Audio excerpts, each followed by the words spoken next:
Hello and welcome to the Decade of Centenaries Sligo online lecture series. These talks are illuminating events, people and places from a century ago. My name is Micheál Cashman and I am the librarian in the Local Studies section of Sligo Central Library. The materials accompanying these talks are from the Local Studies Library and also from contributors' collections. We have 6 speakers covering a variety of topics. Dr. Michael Farry's lecture is on the Chaffpool ambush, which took place on the 30th of September 1920. Dr. Pádraig Duignan's lecture is on Linda Kearns, Her Life and Times. Local historian and author Joe McGowan will lecture on the Moneygold ambush, which took place in October 1920. I'll deliver a talk on behalf of Dr. Reverend Peter C. Humphreys on the history of the Sligo Congregational Church from 1780 to 1939. This talk coincides with a forthcoming publication by Sligo Library of a pamphlet written by Reverend Dr. Peter C. Humphreys on the Sligo Congregational Church.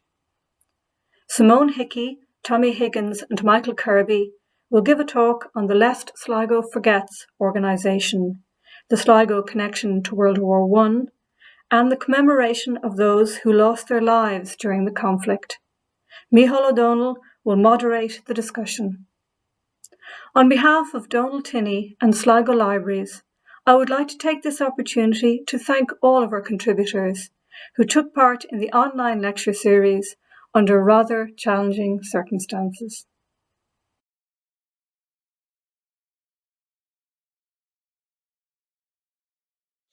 Welcome to this webcast, which is part of Sligo Libraries' online lecture series as part of the Decade of Centenaries. Today we're going to look at the involvement of many Sligo men in the First World War. I'm joined for this discussion by local historian Simone Hickey, who has done a lot of work on the period and on the people involved, and also by 2 other members of an organisation known as Lest Sligo Forgets, a voluntary group whose work includes the establishment in the coming months of a garden of remembrance for the fallen. So you're all very welcome. Simone, if I can start with you first, can you tell us how many people do we know of fought in World War I and were from Sligo? Good evening, Michael. It was estimated that approximately 5,000 men from Sligo fought in the Great War. Now, this is an approximation because the records were destroyed in the Customs House when it was burned down in May 1921. The remaining records were transferred then to Kew Gardens in London, and during the Blitz of 41-42, during the Second World War, many more of the records were destroyed. So unfortunately, the figures are very vague, but they're what we can make out from records and reports in newspapers and also on the House of Commons reports on recruiting at that period. So 5,000 from Sligo is the estimated figure. So that's the figure that is generally worked from. Tommy, while there's a bit of uncertainty about the precise number who fought, we've a lot clearer an idea, do we not, of how many died, unfortunately? Good evening, Michael. Yes, indeed. 621 people from County Sligo died. That was 617 men and 4 women, and including 7 civilians. Seems like a huge amount, Michael Kirby, from one small county. What might have motivated people from Sligo to fight in the British Army in a campaign many, many miles away from home? Thanks, Micheál. Well, I suppose, it was a different time and place, and Ireland was part of the British Empire at that stage. But unlike other parts of the islands, there was no conscription here in Ireland. And so people who did joined up voluntarily, and they did so for a host of different reasons. Especially early on, there was sort of a sense of excitement. There was an anticipation that the war would be over by Christmas, just a few months after it started. So, it was sort of a bit of a lark, maybe, kind of wanting to be part of what was going on, and a bit of excitement and travel, and, maybe a bit of glory to come out of that. Of course, that changed as the war prolonged. And, so people otherwise, they joined up for different reasons. Some were patriotic. They saw themselves as a member of the British Empire. Even the Irish people being patriotic and signing up to defend the king and country and, what they believed was right. Some were unemployed. They saw it as a way of earning a bit of money for their families and themselves. There are also sort of pals groups where a bunch of friends would join up and go off together. So there's a whole different range of reasons why, peer pressure, and again, also persuasion of the church and of some of the political parties, including the Irish Volunteers and others. So there was no one reason, and for some people there were multiple reasons. Simone, is Sligo well represented, if I can put it like that? It was obviously a very difficult and challenging and fractious time in Irish political history. We're only 2 years out from the 1916 Rising. A lot of divisiveness, and I'd say a lot of controversy about people who signed up for the British Army for the First World War. How was it generally received when people decided, or people told their neighbours or their family members that they were going to sign up? Well, the truth is they didn't. A lot of people didn't accept the fact that family members went. But especially when they came home, the veterans did not receive the welcome they received in other countries. The medals that were issued to all soldiers who fought, be it the 1914 Star, 1914-15, the Victory Medal or the British Medal, they were all sent out in 1922 to all past serving soldiers or the veterans. And it was at a time in Ireland when people really didn't want to get post from the British, with a British postmark. So many didn't actually take up the offer of the medals. And they all had a little form to sign and send back in. That's why so many of the medals have disappeared down through the ages, and it's very difficult to get a set of medals belonging to an Irish man. But this has all started to change finally. Even today, it's a very sensitive area with people. But like Michael had said, I mean, we can't judge people of the day. Their decision, they made it themselves. It was a voluntary decision, but there were so many factors behind it. The propaganda at that time was extremely pressurized. The posters, the iconography, there was a direct advertising campaign to the Irish people from February 1950 because numbers were needed, and the nearest country that they could get the men from was Ireland. So they changed all the symbolism to Irish symbolism to include harps, wolfhounds, Irish saints, and even the picture of Redmond on one poster and a little speech given by Cardinal Logue. These are on the recruitment posters.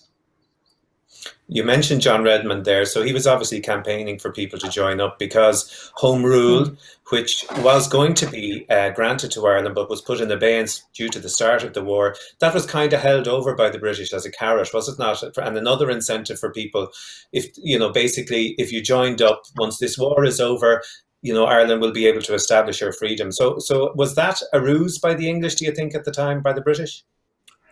Well, both nationalists and unionists exploited the war campaign, the recruitment campaign for their own gain. Then the unionists, Edward Carson, totally opposed to Home Rule. They said England's difficulty is our difficulty, and he urged all the Ulster volunteers to enlist and pledge their allegiance to the King. Now, the IPP, the Irish Parliamentary Party, and John Redmond, on the other hand, it was near ratification, this Home Rule, and if they just kept going and pledged their allegiance just to the shores of Ireland, and that's what he spoke at Wooden Bridge in that September 14, when he urged Irishmen to join. It was to defend the shores of Ireland, and that's what most of them did. They decided they would follow their political leader at the time, and Home Rule would be granted to them. It had been granted, but it hadn't been passed, and it was deferred because of the outbreak of war. And Michael, in relation to where the men fought, I suppose the horrific sight of men fighting and dying in the trenches probably met a lot of the people from Sligo. But do we know generally where they were stationed? Well, I'd say probably the greatest number of them probably were stationed in France and taking part in trench warfare there. But there were also, as Simone's research has discovered, there were also Sligo men fighting in the New Zealand forces, the Australian forces, the Canadian forces, South African, the Indian, as well as the United States. And there were more than 52 regiments that had Sligo men in them, in addition to, say, the Royal Navy, the US Navy. So they were on all the battlefronts across the world during the First World War, from the Middle East to the Battle of Jutland and the naval battles, as well as trench warfare in France. Simone, your own great-grandfather, Terence Rooney, was one of the people involved. Can you tell us a little bit about him and his experience? Well, firstly, he was never spoken about. I didn't realise he existed. I knew I had a great-grandfather, but I didn't realise he actually died in the Great War. He was never spoken about. I was very close to my grandparents, and I would visit him twice, 3 times a week. And it was over 40 years before I found out that he had actually died in the Great War, and that was just because I was doing a genealogy project. I didn't understand why, because we had memories of going up to the cenotaph every November, and the poppy was always stuck in the wallpaper over the fireplace alongside the Easter lily. So this idea of not wanting to remember a loved one, it just didn't sit well with me. So that's why I decided to pursue it. And I focused my master's thesis on these men. Granda was 37 when he enlisted. He was married, he had 6 children. He lived up in Barrack Street in Sligo, and he was a printer-compositor. Now, that was a good trade at the time. It was guaranteed income because, especially around wartime, you needed the media, you needed newspapers, so you needed printers.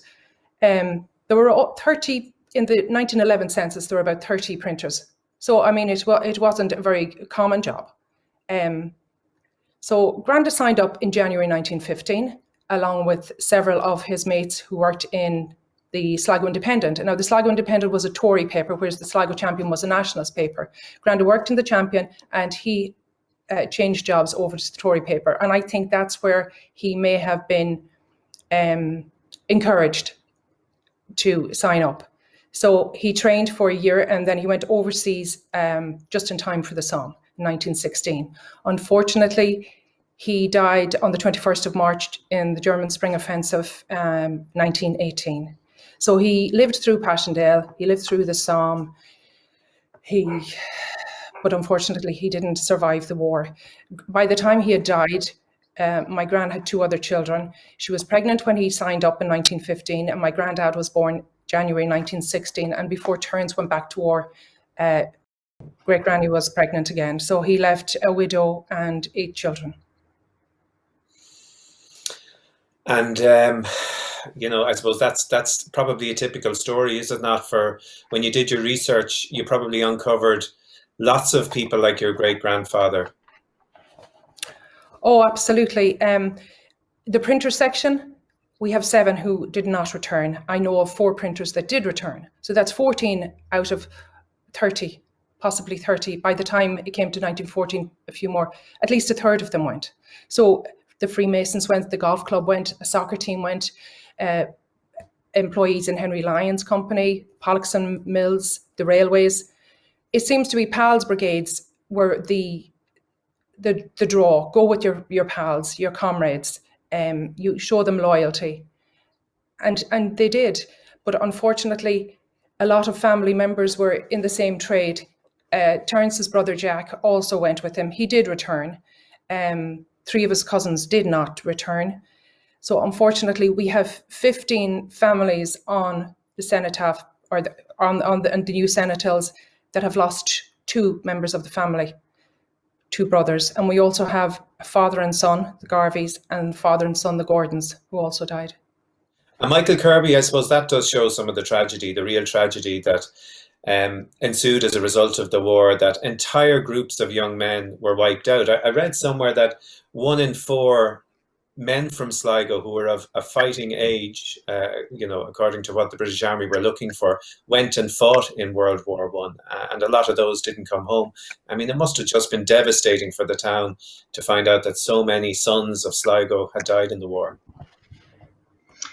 Yeah, well, I suppose the war went on for many years, and you would have had, I suppose, again, that first batch that went off, the first few months of the war went off, that sense of adventure and probably music and bands and flags and all the rest, and we'll be home by Christmas. And of course, they didn't come home by Christmas, or a few of them did, Some maybe came home in a way that wasn't expected, wounded or dead. But as the war went on, you would have dribs and drabs of people coming back, and it was a whole different story then, and it was much more tragic. And I think the one thing that's quite striking about the research that Simone has done and about the actual memorial garden in Cleveland is the names of the dead that Simone has researched have been grouped according to their townlands.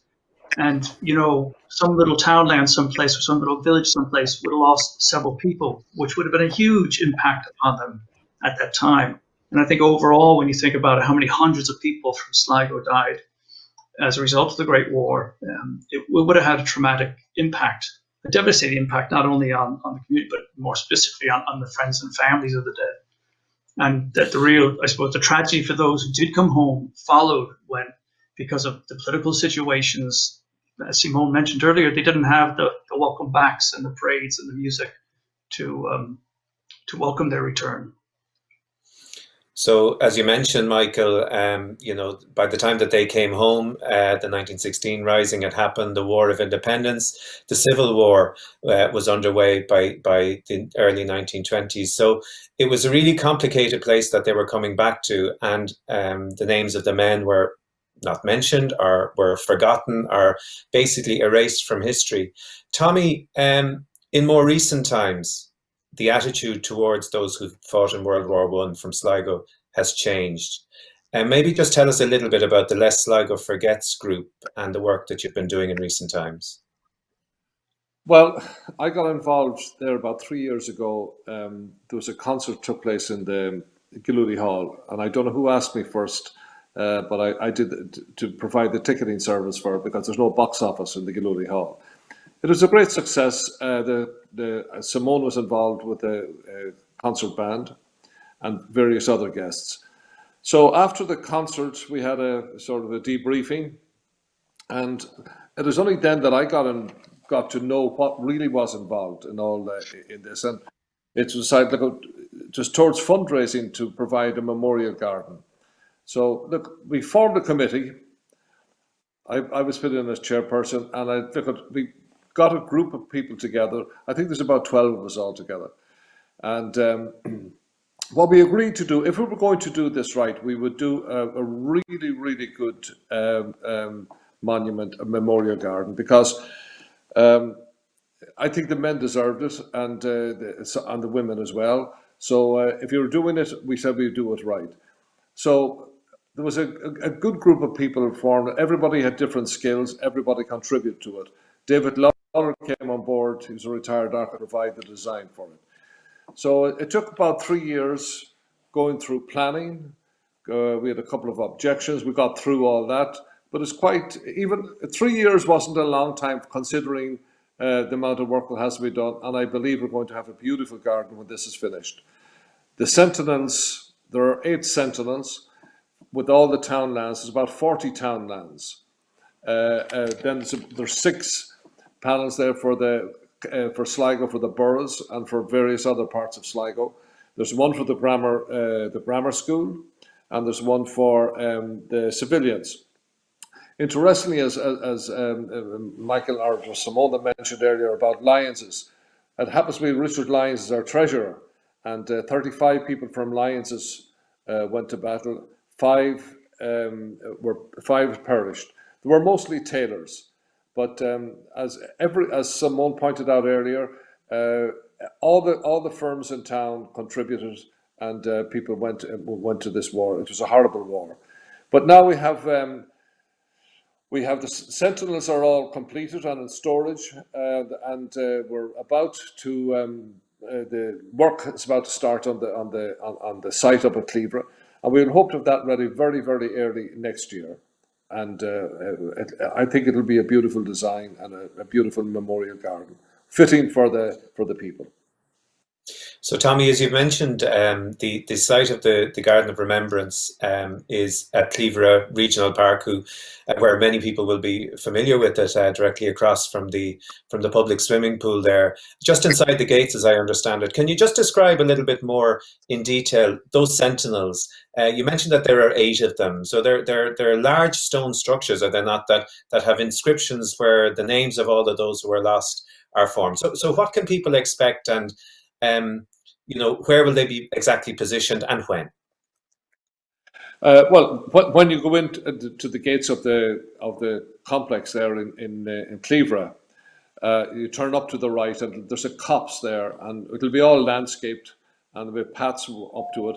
We have 8 sentinels, and on the 8 sentinels, we'll be back and front, where you're going to have the townlands. For instance, there were 54 people in Ballymote that perished in that.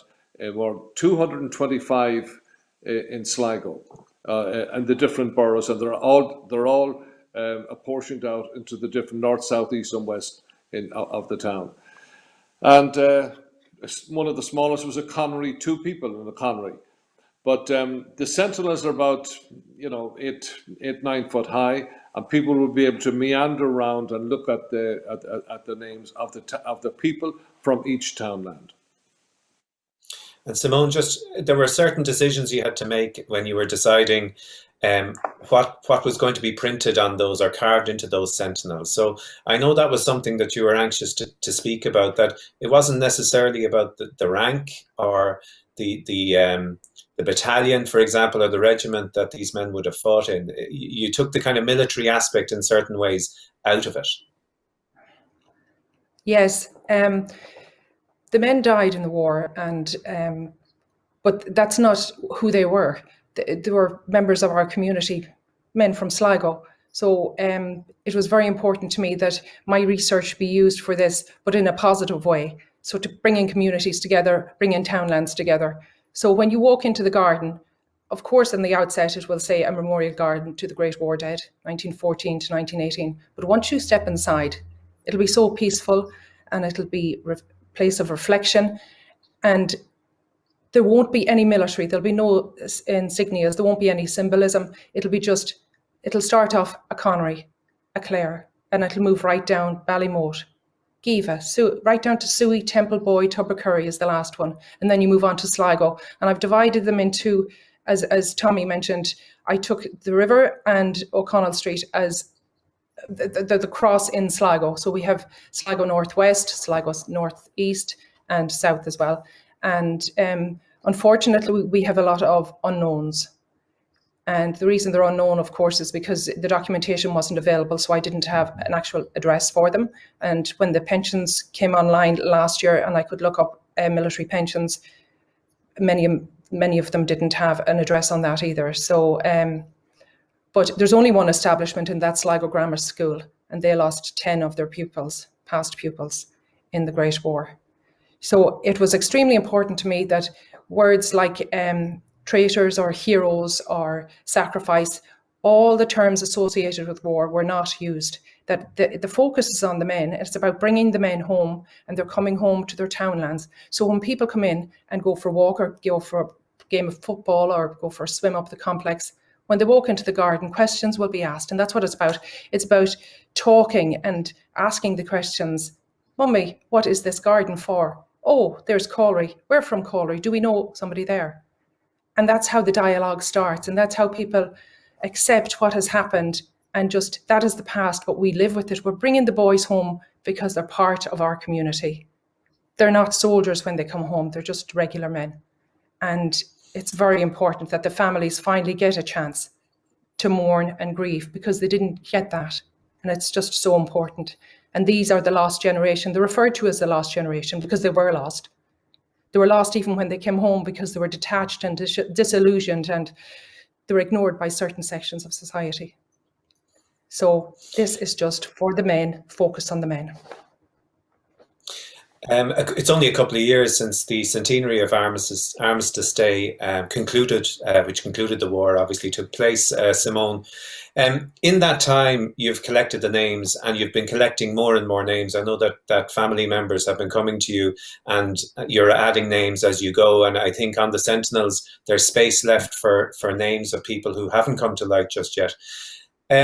As a county and as a society, how prepared is Sligo, do you think, to have this new monument constructed in the heart of the town, commemorating the First World War? Do you think that, many years after the event, that a kind of a mature attitude can be taken towards what happened all those years ago? Well, I think it was evident at the Armistice walk. The men came home spiritually that day, and it wouldn't have happened except for the people of Sligo. We asked for 600 people to walk, and it was over 1,000 in the end. I mean, there are families who are only longing to talk about their ancestors. And I mean, nowadays on television, etc., you have lost families and programs like that. So people are interested, and young people are asking questions. And as I said, dialogue will open. I think people will embrace this. There will always be a few people who will say, this shouldn't be happening. What about other people in nationalist wars or whatever?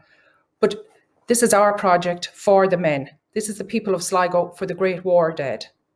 There will be other organisations that will erect monuments to other war victims, be it, we have one for 1916, 1922, and we have one for the Peace Corps down in Dorley Park, a lovely one down there. So this is just for the men. So I think the people of Sligo are excited about it, and I think it will be used. The County Council have been extremely helpful, and Kieran Hayes, Michael McGinty and Seamus Kilreevy have been just so helpful. It's going up into an area where there's footfall, where people will be walking daily, walking their dog, walking their children, and that's what they want.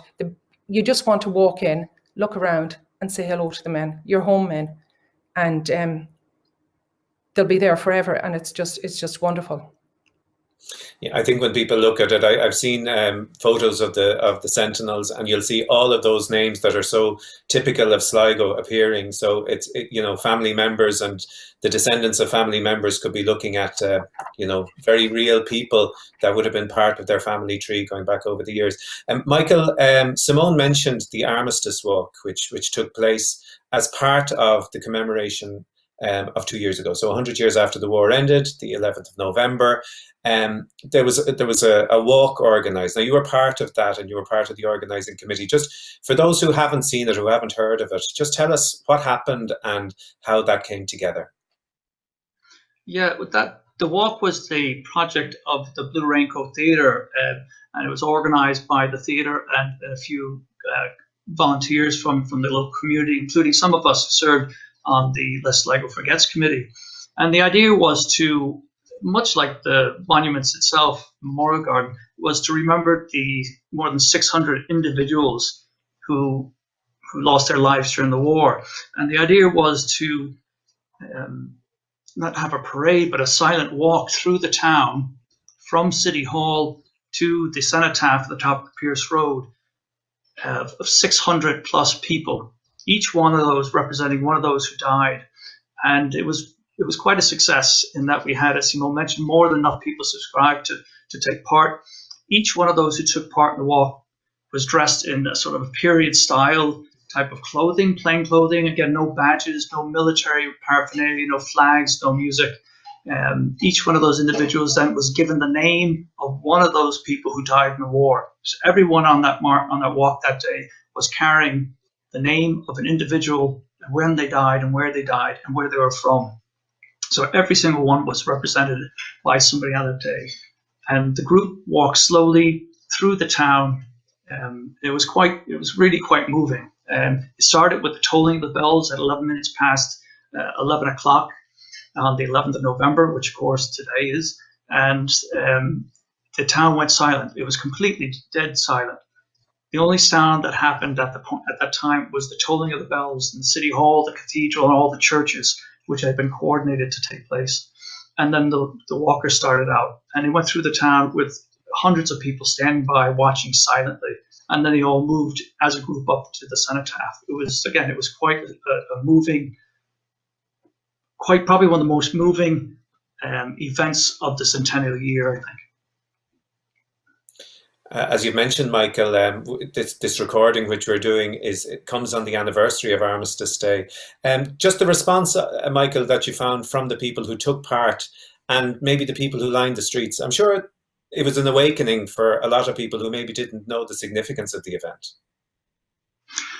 Yeah, I mean, I'm not from here originally, but I know from talking to people, and there were, at first, there were some maybe, I won't say misgivings, but some people who weren't quite sure what the event was. I know some people said to me that they didn't want to take part for various reasons. But once it was explained to them that there would be no flags and banners or insignia or anything, that it was just for the individual, everyone I spoke to actually signed up to take part, and they saw the importance of that, of remembering those individuals.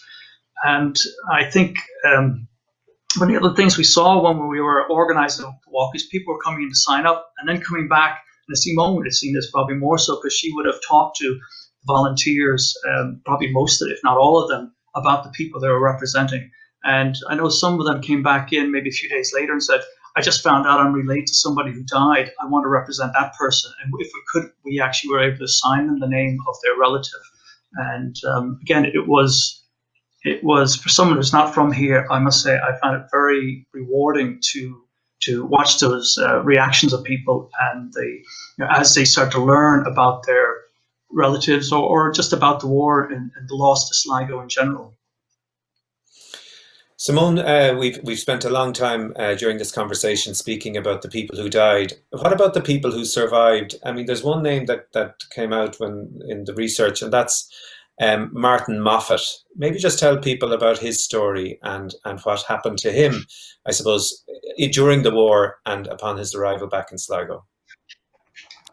Martin Moffat is one of the very few Victoria Cross recipients in Ireland. He was awarded that by the King and was brought over to Buckingham Palace with the other recipients. And on his return to Sligo, he was greeted at the train station, and it was like a carnival atmosphere. Everybody was so proud of him. There are pictures of him at the courthouse being greeted, and it was just wonderful for the town. Prior to that, we had Michael Leary, the other VC from the Irish Guards, come and visit and recruit people. So in getting a military cross or a Victoria Cross, it was just a wonderful achievement, because they're not given out lightly. So to have one of our own achieve that was just wonderful. But as time moved on, that was put aside, and he worked down as a harbour master down the docks. And unfortunately, in the 1940s, he was found drowned. He died accidentally. So, but he is still remembered today, and there are a copy of his medals here in the library. And he is remembered down at Emmet Place. There's a plaque on the wall to him. But one of the very few VC Cross recipients in Ireland. Yes, I think one of three from what I read. But you mentioned, Simone, that Martin Moffat got a huge welcome back. And I think the Sligo train station was thronged from the picture that you mentioned. But you also said that a lot of others came back and they just slid in under the radar, that there was nobody talking to them. So how do we correlate that, and how do we find sort of a balance between the welcome that Martin Moffat received and then others who came home and they were shunned? Well, he had achieved something. He had received this. He had met the King.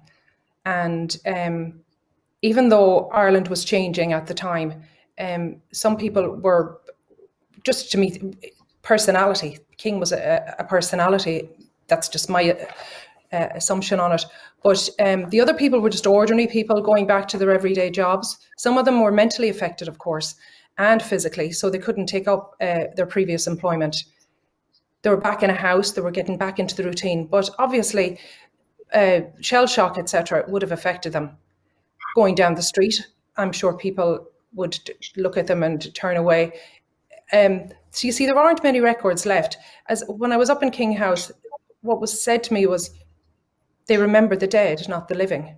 So if you died in the war, your records, you have a record of a death. But if you survived, there's nothing left unless you get a pension. And some of those pension records are missing. So it was very hard on the people of Sligo. And then at that time, Father O'Flanagan was very prominent. And because of the conscription crisis that came along, it was the first time in March 1918, when they were threatening conscription in Ireland, that all politicians and all churches came together and said no. It's the only time in Irish history that all bodies in Ireland came together in unison and said no. We don't accept conscription. So from then things started to change, and then it changed over to the Sinn Féin parties. And then The men came home, they were lost. They were just lost. They didn't know who. They came home hoping for home rule. They didn't have it. They had people shunning them in the streets because they'd served for the British Army. And actually, some of them turned and fought and gave their knowledge of weapons and any military training they had to the IRA. So it seems that the people who survived might have counted their lucky stars to get back home, but it was anything but straightforward for them once they did get home. Do we know, Simone, how most of the people who did survive and who came back to Sligo, how they lived out the rest of their lives? There was no medical treatment. They, possibly suffering from post-traumatic stress disorder, a lot of them. How did they live out the rest of their lives? The only records that I have been able to access were some from the British Legion, and John Fallon, who returned from the war, was the president of the British Legion in Sligo. And at the time they did great work. I know in my own personal case, in my grandfather's case, when they came of age, which would have been about 12, they were offered the chance to go to secondary school or to take a trade. And all 4 boys decided they want to be printer compositors just like their dad. So they were sent into the Sligo Champion office and they were given a trade. They always had food. They always had the pension coming in, and they would get coal. They would get a little bonus at Christmas, all from the British Legion. So the poppy at that time was being sold in Ireland just for the men in Ireland and their families, because they didn't have, the women, especially up on Barrack Street and up on Holborn Hill, so many of them were lost up there. They helped other families when the pension came in and there was no employment down the docks. They helped out the other families. The pension was shared out amongst the women just to survive. Many of the men ended up in the mental institution, and there were 2 brothers that lived up RD Terrace, and those were buildings. They were built, they're soldiers' houses up in RD Terrace there, up Mahraboy, and they were built specifically for soldiers' families. And there were 2 brothers there, and one was an amputee, and he would be brought up to Dublin to hospital and be fitted with a prosthetic limb. So they took care of, the British Legion at the time took care of the veterans as best they could. And the story goes in our house, my uncle told me there, that in November, when Mr. Fallon would come knocking on the door selling the poppy, Granda didn't put his hand in his pocket for money. He went upstairs to get the money. So he took the money from under the mattress, I'd say. But it was real money he gave him, not just what was in his pocket. And I always remember him with the poppy, never knowing why, but grateful that he had a trade, his brothers had a trade.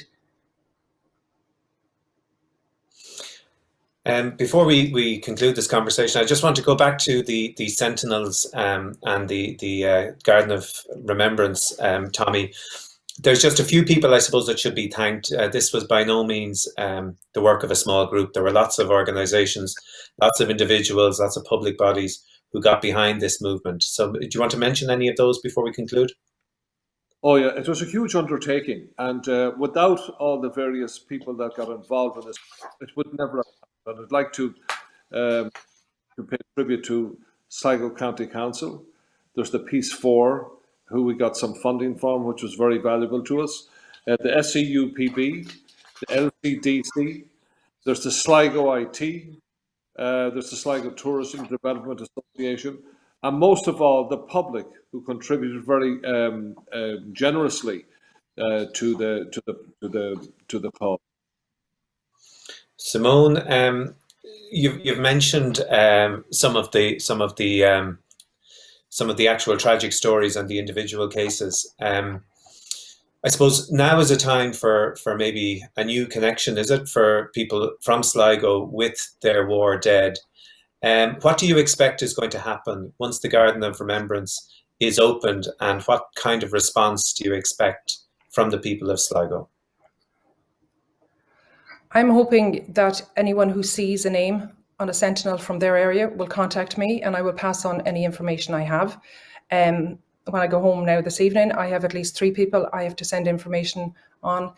The website is great. Malcolm Hamilton is just every day we post the anniversary of the people who have died, and on Facebook, it's posted as well. So people have access to that. And once they ask questions, I'll get an immediate response and say, I had an uncle called such and such, and I was always told he was in the war. Could I look into it? So I'm just hoping people will come. It's about remembering the men. The focus is on the men. Give as much information out to the families as possible. And I'd just like to thank Donal Tinney and his staff, and in particular Michelle Brennan, for accommodating us from the very start. When we were unveiling the plans, they set the whole thing up. They have just been exceptional. And they will be there with us to celebrate when it is unveiled up in the Memorial Garden. And I'm sure a lot of Sligo people will be there and will be proud to be there as well, because this has taken a long time, but everybody has been involved in the County of Sligo. Okay, so the Garden of Remembrance then, Michael, it should be up and running inside a couple of months, is that right? Well, I think Tommy might have a better idea than I do on this one, but I believe that that's the case, where hopefully everything the stones have been finished and it's green light go. So just whenever they can get the works finished there, then we'll be ready to open it. Okay, thank you all for your participation here this evening. Just before we finish, I just want to make a couple of announcements. This event is one of a series of online lectures as part of Sligo County Council's Decade of Centenaries programme for 2020. I wish to acknowledge the support of the Commemorations Unit, Department of Tourism, Culture, Arts, Gaeltacht, Sports and Media, for their funding of this particular programme, and also the support of Donal Tinney, Creative Ireland and Decade of Centenaries Coordinator for Sligo. I also wish to acknowledge the support of Sligo County Council and the assistance of the staff of Sligo Libraries.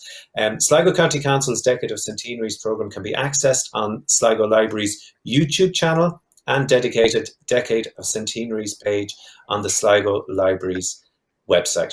Okay, my thanks this evening to Simone Hickey, to Tommy Higgins and to Michael Kirby for their participation in this conversation.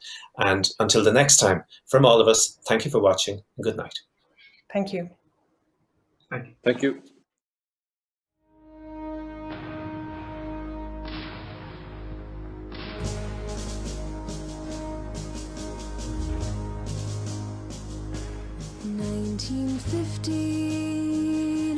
Christmas Day, on the Western Front the guns all died away, and lying in the mud on bags of sand, we heard a German sing from no man's land. He had a tenor voice so pure and true. Were strange, but every note we knew, soaring o'er the living, dead and damned. A German sang of peace from no man's land. They left their trenches and then we left ours. Tin hats, their smiles bloom like wildflowers, with photos, cigarettes and pots of wine. We built a soldier's truce on the front line. Their singer was a lad of 21. We begged another song before the dawn, and sitting in the mud and blood and fear, he sang again the song all long to hear. Silent night, no cannons roar, a king of peace is born forevermore. All's calm, all's bright, all brothers hand in hand. In 1915 in no man's land.